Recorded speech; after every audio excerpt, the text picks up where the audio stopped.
les acteurs de cette crise, les voilà. Excepté mon champion, toute catégorie, le président Paul Biya. Parce que c'était juste en 1961, cette année-là, il venait d'arriver au Cameroun. Merci.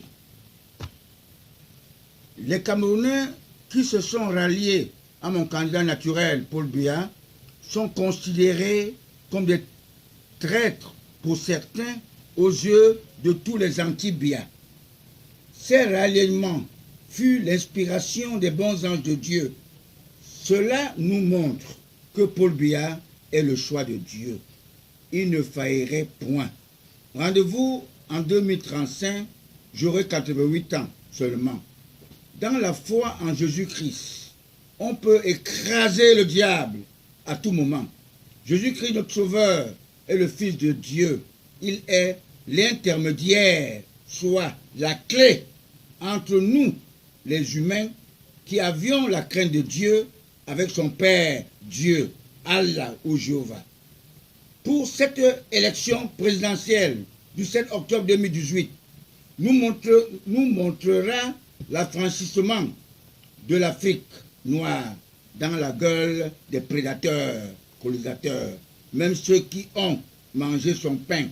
Je profite pour dire à mes concitoyens qu'il n'y a qu'un seul Dieu, mais il y a beaucoup de Satan et chacun se fait habiter par son Satan. La récréation est terminée. Nous n'accepterons plus que l'Afrique soit dirigée par les francs-maçons, car tous ont vendu leur âme au diable parce qu'ils sont paresseux et ils aiment la facilité. Tous les homosexuels et les bisexuels convergent dans la même voie satanique et même la mission catholique. Même s'ils ont inventé les poupées sexuelles pour distraire les créatures de Dieu et cherchent à le défier dans leur propre folie. Mon candidat naturel, Paul Biya, donne la valeur à la femme, car la femme est la mère de l'humanité. Quel qu'en soit son âge, chacun a une seule mère, mais c'est la femme qui connaît le père de son enfant. Paul Biya n'a pas deux estomacs. Il est le sacrifié de l'Afrique noire. Depuis le 26 mai 2014, je me retrouve à plus de 200 millions de francs CFA pour dédouaner mon candidat naturel, Paul Biya. Je refuse qu'on lui demande les frais d'une éventuelle campagne. Permettez-moi de vous livrer cette confidence spirituelle.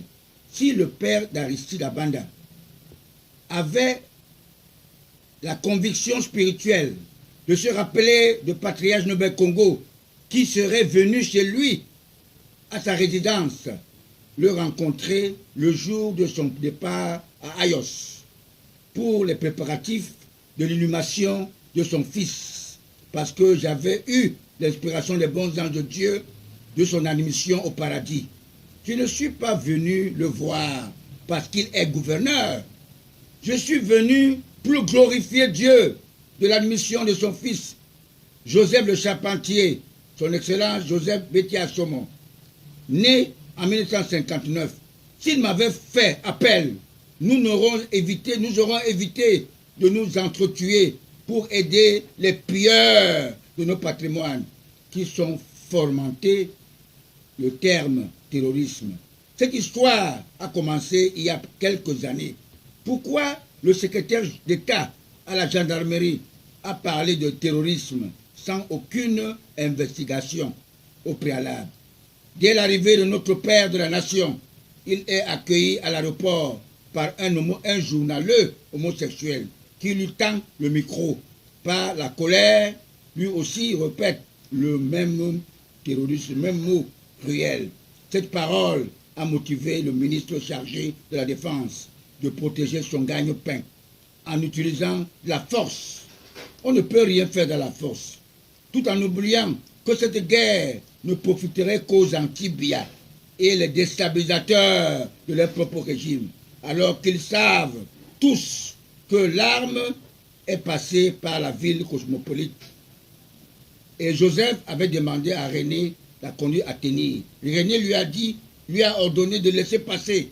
Ce sont ces armes que les sécessionnistes utilisent avec nos instruments militaires. Mon candidat naturel, pour chercher l'apaisement, il a confié la mission de négociation même au chasseur de baleines, Gargaman, qui ne connaît rien en politique. Il est du genre de John Frundi, dans son slogan « Trompeur, le pouvoir au peuple ». Un trompeur qui a pu tromper tous mes frères Bamileke. Je me prépare d'aller voter à la